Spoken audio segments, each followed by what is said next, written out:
ഇന്ന് നമുക്ക് ഞണ്ട് ഫ്രൈ അല്ലെങ്കിൽ ഞണ്ട് ഉലർത്തിയത് എങ്ങനെ ഉണ്ടാക്കാമെന്ന് നോക്കാം. അതിനുവേണ്ടി ഞാനിപ്പോൾ ഒരു 250 ഗ്രാം ഞണ്ട് എടുത്തിട്ടുണ്ട്. ക്ലീൻ ചെയ്ത് വെച്ചതാണ്.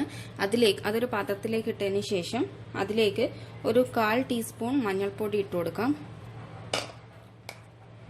1 ടീസ്പൂൺ മുളക് പൊടി. ഇനി ഇതിലേക്ക് കുരുമുളക് ചതച്ചിട്ട് കൊടുക്കാം കുറച്ച്. അത് ഏകദേശം 1 ടീസ്പൂണോളം ചതച്ചിട്ട് കൊടുക്കണം. ഇതിലേക്ക് ആവശ്യത്തിനുള്ള ഉപ്പും കൂടി ചേർത്ത് കൊടുക്കാം. അതിനുശേഷം ചതച്ച് വെച്ച വെളുത്തുള്ളിയും ഇഞ്ചിയുമാണ്. അത് ഒരു ചെറിയ കഷ്ണം ഇഞ്ചിയും 4-5 അല്ലി വെളുത്തുള്ളി എടുത്തിട്ടുണ്ട്. ഇതിലേക്ക് ഒരു ചെറിയ കഷ്ണം തക്കാളി കൂടി ചേർത്ത് കൊടുക്കാം. അതിനുശേഷം ഒരു ചെറുനാരങ്ങയുടെ നീരും കൂടി ചേർത്ത് കൊടുക്കാം. ഇതിലേക്ക് ആവശ്യത്തിനുള്ള വെള്ളം കൂടി ഒഴിച്ചു കൊടുത്തതിന് ശേഷം നന്നായിട്ട് മിക്സ് ചെയ്തിട്ട് വെള്ളം കൂടി ഒഴിച്ചതിന് ശേഷം ഇത് അടച്ചു വെച്ച് വേവിക്കാം. ഞണ്ട് നന്നായിട്ട് കുക്കായിട്ടുണ്ട്. ഇനി നമുക്ക് ഇതിൻ്റെ വെള്ളം ഒന്ന് വറ്റിച്ചെടുക്കാം. അപ്പം നമ്മുടെ ഞണ്ടിൻ്റെ വെള്ളമൊക്കെ നന്നായിട്ട് വറ്റിയിട്ടുണ്ട്. ഇനി ഇത് നമുക്ക് മാറ്റി വെക്കാം.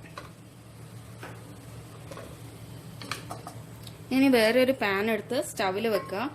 അതിലേക്ക് 4 ടേബിൾ സ്പൂൺ എണ്ണ ഒഴിച്ചു കൊടുക്കാം. എണ്ണ ചൂടായതിന് ശേഷം നമുക്ക് കരിവേപ്പില ഇട്ട് കൊടുക്കാം. അതൊന്ന് നന്നായി മൂത്തതിന് ശേഷം ഇതിലേക്ക് ചെറിയുള്ളി ഇട്ട് കൊടുക്കാം. ചെറിയുള്ളി ഇന്ന് എൻ്റെ കയ്യിലില്ലാത്തതുകൊണ്ട് ഞാൻ സവാളയാണ് ഇട്ട് കൊടുക്കുന്നത്. ചെറിയുള്ളിയാണ് കുറച്ചും കൂടി നല്ലത്.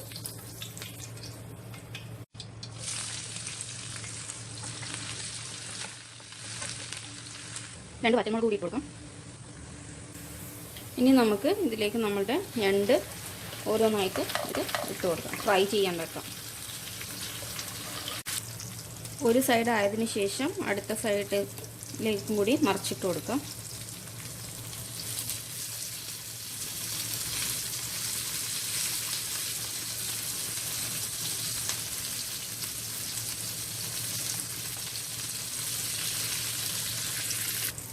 അപ്പോൾ ഇത് നന്നായി ഫ്രൈ ആയിട്ടുണ്ട്. ഇനി നമുക്കിതൊരു സെർവിങ് ഡിഷിലേക്ക് മാറ്റാം.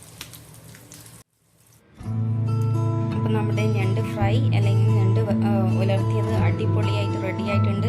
നല്ല ടേസ്റ്റാണ്. അപ്പോൾ എല്ലാവരും ട്രൈ ചെയ്ത് നോക്കണം. ട്രൈ ചെയ്തിട്ട് ഇഷ്ടപ്പെട്ടിട്ടുണ്ടെങ്കിൽ ഷെയർ ചെയ്യാനും സബ്സ്ക്രൈബ് ചെയ്യാനും മറക്കരുത്.